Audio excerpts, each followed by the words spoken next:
everybody, and welcome to Ljubljana Talks here from IMEX in Frankfurt in 2025. With Gorazd and Jan, we have a couple of extremely interesting episodes in front of us, and we're kicking it off with the lovely Furness here with us, who's going to talk about being a pilot and the meetings industry. And Sarah, welcome, and thank you for coming to Ljubljana Talks. Thank you very much for inviting me. It's an absolute delight to be here.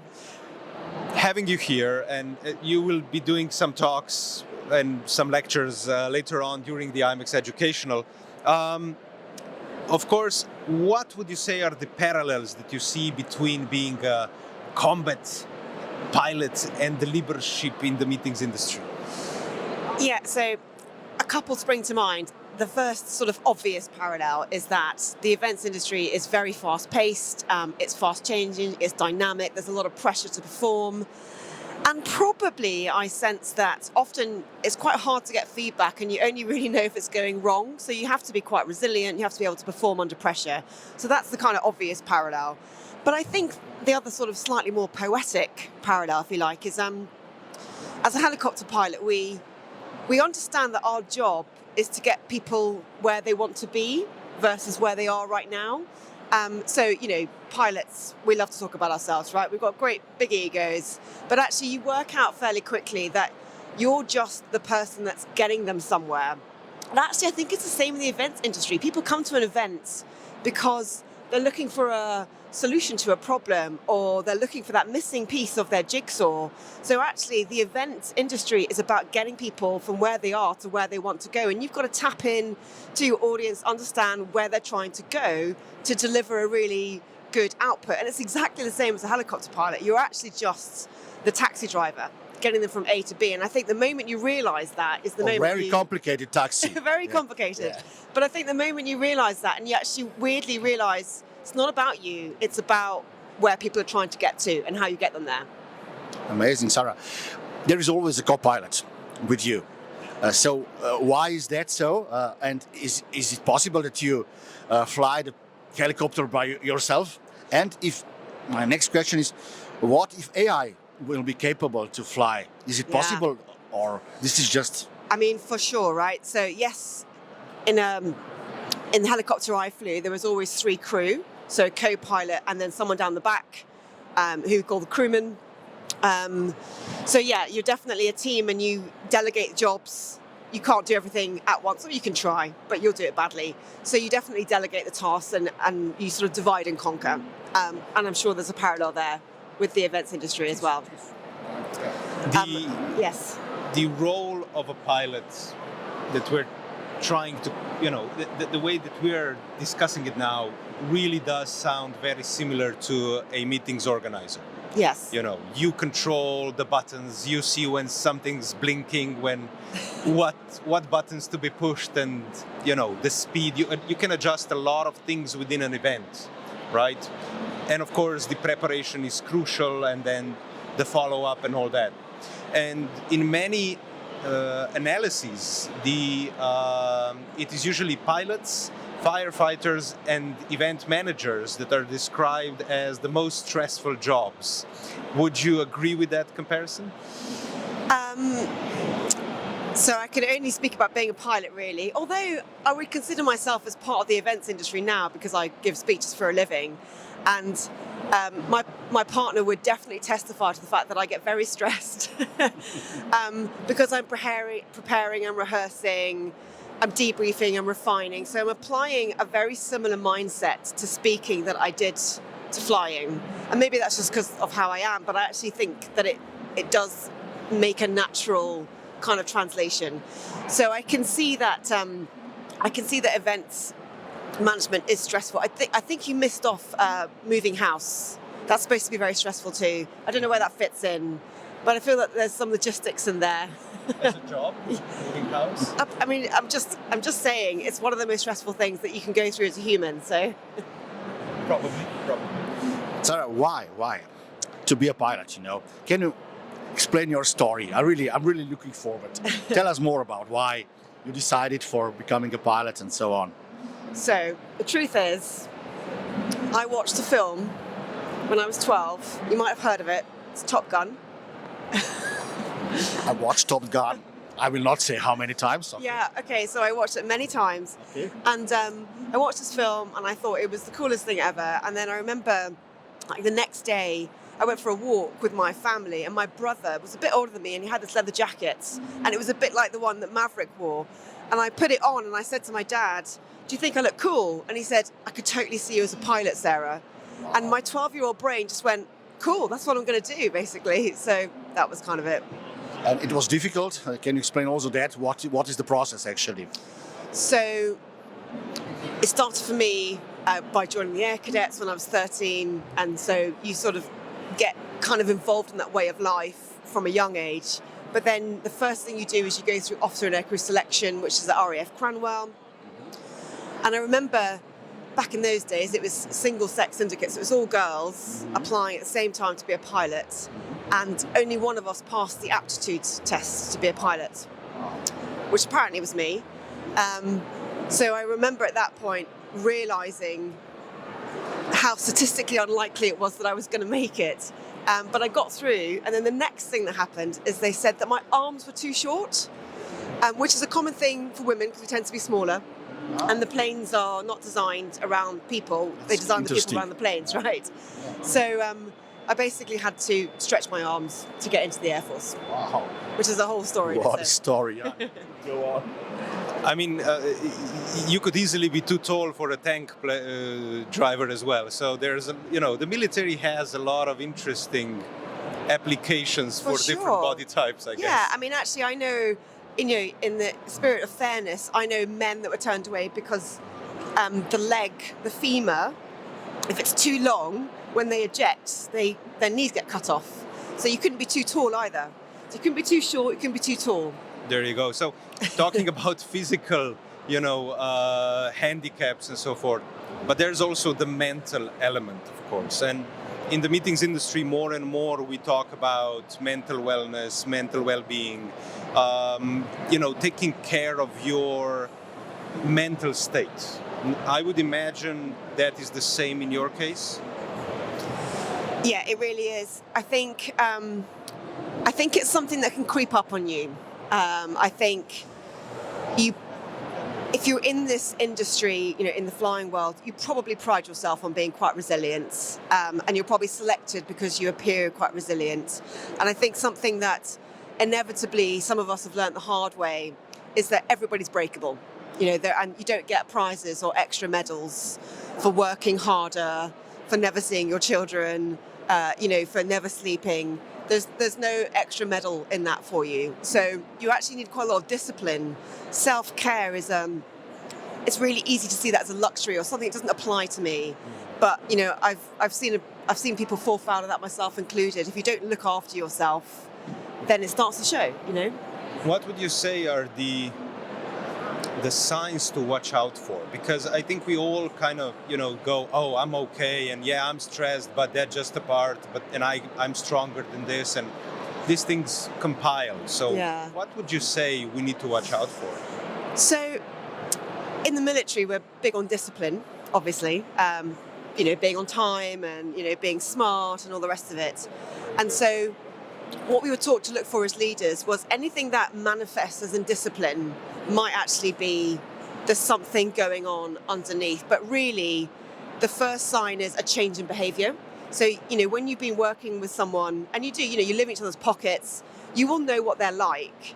And when they start to behave differently, that's usually a sign that there's a reason for that. So you need to be curious about why that's happened. I mean, but you cannot choose your teammates, am I right? In the army. Your co-pilots and so on. So that's a big difference between our industry. Anyhow, we can create good teams actually, but is it like that in the army or not? So you do.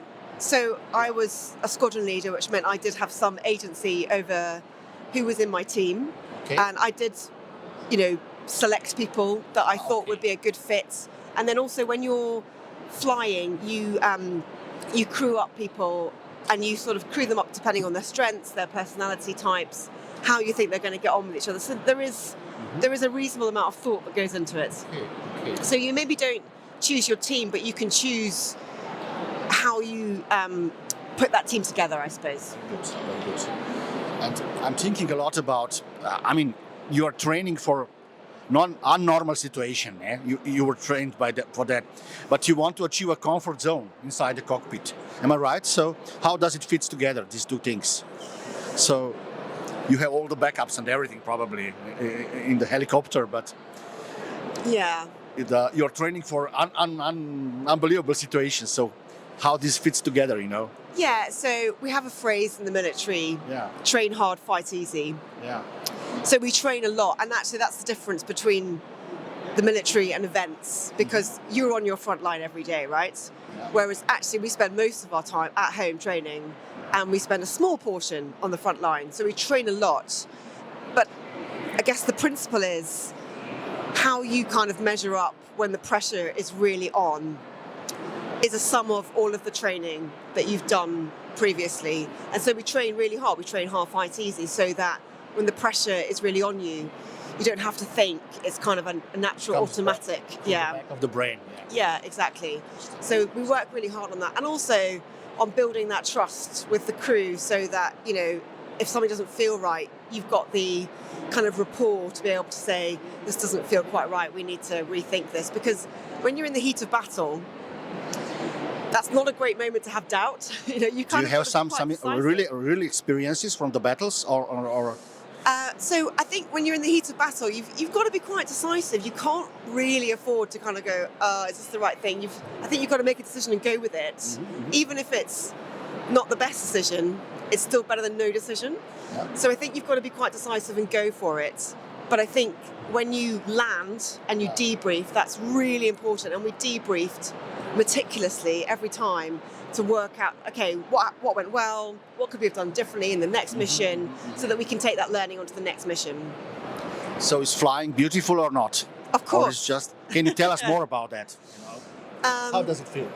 Well, so I flew helicopters, which is a bit different from flying a plane. The way I would try to describe it is flying a plane is a bit like driving a performance car, right? A really fast car. I think flying a helicopter is like driving a motorbike. You've got that kind of instant, I don't know, there's just something about it. You feel more at one with the helicopter. It's an amazing feeling, yeah. You were mentioning quite a few things. We spoke about the elements of stress and recognizing the importance of mental state. How about emotions? So how would you deal with emotional states? Sometimes flying in a helicopter, you're in a military, you're making tough decisions. You have to be prepared to make tough decisions. And as you said, in a debrief, probably those emotions would come back. How would you deal with those emotions? I think there's two things. One is compartmentalizing. So the best pilots weren't necessarily the ones that made no mistakes. They were the ones that could compartmentalize them in the moment and not let it kind of then run their narrative for the rest of the day. So they're able to kind of put it in a box, but they're then also able to revisit. And that's something I sort of learned quite late in life, was honoring your emotions is really important. If you sort of just keep shoving them away or trying to drown them out with however you cope with things, in the military often it was booze. That's changing now. But eventually... We know this also in the meetings industry quite well. Yeah, the work hard, play hard. And the thing is, it will always come back to bite you eventually. So I think there's a moment to let it go and focus on flying the aircraft. But there's also a moment to honour the emotion and to sit with it and to give it the respect it deserves. And I think for a lot of people, that's the harder one to do. Everything that you're saying, I can really apply to, my experience in the meetings industry. Often it's this stress throughout the day, as you said, work hard, play hard, kind of an ideology. What would you say is your message that you're trying to get through to the meetings industry from your experience and your point of view? Oh, that is such a good question. And the thing is, I've learned so much from the meetings and the events industry. And I wish I'd known them when I was a pilot, actually. I suppose, kind of back to my previous sort of message, which was, it's actually not about you. In the events industry, you're serving others. And I think you need to keep your eye on that and keep remembering why you're doing it. But I think it's easy to lose yourself in that. And I could see that happen in the military, where you're so much about the team and you're so much about serving the customer. Some people weren't quite sure who they were at the end of the day. So I think you need a strong sense of self. Retirement situation. Yeah, and some people don't leave the military because they're so lost in the group identity. They're not really sure who they are. And I think in a weird way, because I was a female, so I was a bit of an outlier, it kind of forced me to figure out who I was, and I think that really helped me in the end, because I had to have a strong sense of self. So maybe I would say the same thing to the events industry, is like, you've got to be able to look in the mirror and know who you are. I have quite similar question. What we can learn from the pilots, and vice versa, what pilots can learn from us, Yeah. Is there anything like that? Yeah, I mean, pilots could definitely learn that it's not about the pilots, right? The pilots are there to get people from A to B, right? And I think, and I'm saying this with love, sometimes you can sort of get drunk on your own Kool-Aid, because it's quite cool being a pilot. You get to wear the flying suit, you get to wear the Ray-Bans, you can get a little bit kind of high on the whole. Tom Cruise is there always. Absolutely. Yeah. Every pilot joined because of that film. And I think there's nothing wrong with having a bit of pride. But I think it's just about finding the right balance of pride, but that not is sort of overtaking kind of who you are, and just remembering at the end of the day, you're there to do a job. So sort of keeping that humility, I think, is quite important. Very good. And what is your message to teenagers around Europe who wants to become pilots? Persist. I got told when I was 16, I was told by the doctor, and I remember he said it very clearly because my arms were too short, and he said, let me put it in words that you can understand. He said, you will never be a pilot. That's what he said to me. And 3 years later, I was flying a plane. So don't take the first answer. Just keep persisting is what I would say. I have one more question, and then we'll go to the fire questions, because Ljubljana Talks are short and sweet and full of content. If we talk about, in the military, after an experience, you would share experience. And in the meetings industry, we like to do the same. Sometimes it's very difficult, though, to say that what we would do in certain of our Ljubljana Talks variations, we would talk about fuck-ups. Yes. And those fuck-ups are actually that learning curve, that opportunity to get better. Would you do the same in the military? And do you have an example of where you learned something when that kind of impact you when you did a mistake? Yeah. So it's actually quite central to what I talk about. And I'm really glad you asked that question, actually, because I think it's something that, particularly military aviation, we're quite good at this, because, and it sounds like a glib phrase, but nobody gets out of bed to crash a helicopter, right? But I did, more than once. And I think we understand, because we're so close to death, we understand that there is no way you're going to get out of bed to screw up intentionally. So we all kind of implicitly understand that mistakes are honest. Nobody meant to make the mistake, and that means that anyone else could have made the same mistake. So we need to talk about them, we need to share them.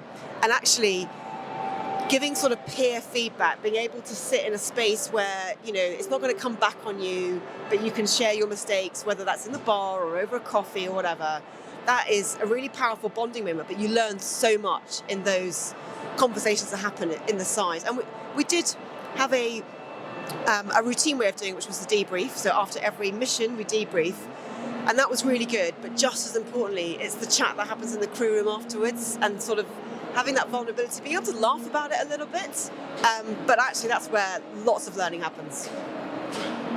Sarah, last but not least, I want to ask you what people will miss if they will not come to your presentation today. Can you just wrap up a little bit? And I still have one question. will AI replace you Oh, or yeah. pilots? I need to ask that. Probably, yeah. I mean, if you do come to my talk, you will discover that I have crashed a few times, and the obvious conclusion is a robot would be better at flying than me. So, I mean, I would replace me with AI if I could, right? I think that example, of pilot Sally, who landed in the East River, I believe. Yeah. He proved that AI wasn't better than him. Yeah. So. Yeah, I mean, for sure, it's the military judgment that we're paid for, right? I mean, undoubtedly, a computer can fly a plane with more precision than a pilot can, a human being.